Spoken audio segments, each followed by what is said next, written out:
Hello and welcome to another episode of Coach's Corner. I'm your host, Matt Bisaccio. Today we're joined by Marlboro High girls soccer coach, Sam Cramer. Coach, thank you very much for joining us.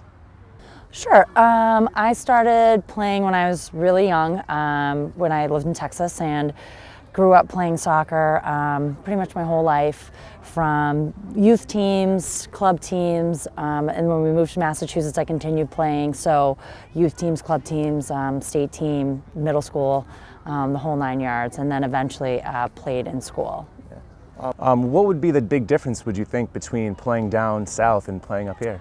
You can play a lot longer during the year. It definitely is very competitive, but they can play year-round down in Texas because they just don't have the same kind of inclement weather that we do here. But I would say that's the main difference, is the ability to play a lot more year-round outdoors. And what led you to being a coach?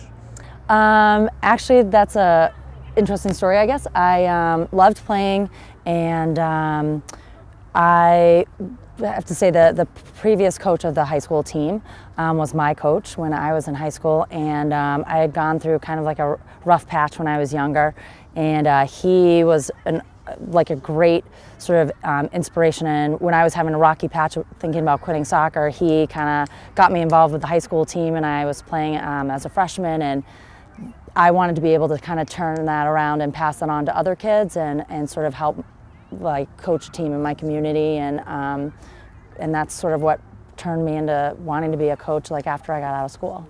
Were there any ways that you wanted to emulate your predecessor? Yeah, I think he was very driven, and he always had a great heart for the team, and cared a lot about the girls, and I just wanted to be able to do the same sort of thing for my girls. Now, coming off the heels of a 5-0 victory, over the past 3 games you've outscored your opponents 11-0. What would you attribute to that strong start, or the strong season that you've had thus far? I would definitely attribute the strong season to the work that my team has put in the off season. So the girls, especially starting at the top with our senior leadership this year, they were very driven. They came into a pretty successful program when they were freshmen, and sophomore and junior years things were a little bit rocky, and they definitely had the drive to really want to turn it around for their senior year. And they are wonderful girls. They're great leaders, and they just are very fun to coach, and a nice members of our team, and I think they are definitely one of the driving forces behind us being successful this year. Are there a couple of players that in your mind stand out that maybe you wouldn't have expected to play as well coming into the season? Oh, that's a good question. I think for us, we've had a lot of people be kind of outstanding contributors. Definitely our goalkeeper this year, Nicole Galiak, has stepped up.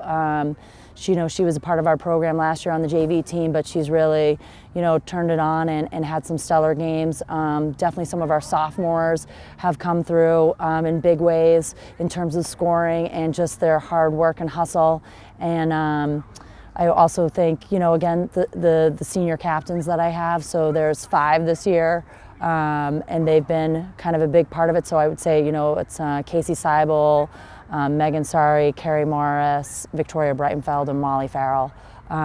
Those guys have been the glue, along with our other seniors, Isla Neff, Anna Barretto, and Charlotte Simmons. So it's really a true team. There's a lot of cohesiveness, and they work very hard for each other, which is nice. Now, you said there's some strong senior leadership on your team. However, there are some sophomores and juniors mixed up in there.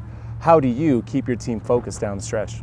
That's a great question. Sometimes we lack a little focus. No, I think the ultimate goal for us is to put ourselves in the best situation going into playoffs. So they're using the Walker system this year, which is a little bit new, but obviously the goal is to have the most amount of points going into the tournament as possible. Those 4 ties that we have are taking away from that a little bit, but we want to be as successful as possible in the regular season so that we can get a higher standing in the postseason. So that's definitely a focus for us. And also sort of just staying focused on having the team dynamics still work out, having the team work very hard in practice, because I think we practice like we play. So when we have good practices, we tend to have pretty good games. When we have practices that aren't as good, we've had some ties. So we're hoping to make sure our practice stay focused and that we are continuing to work hard.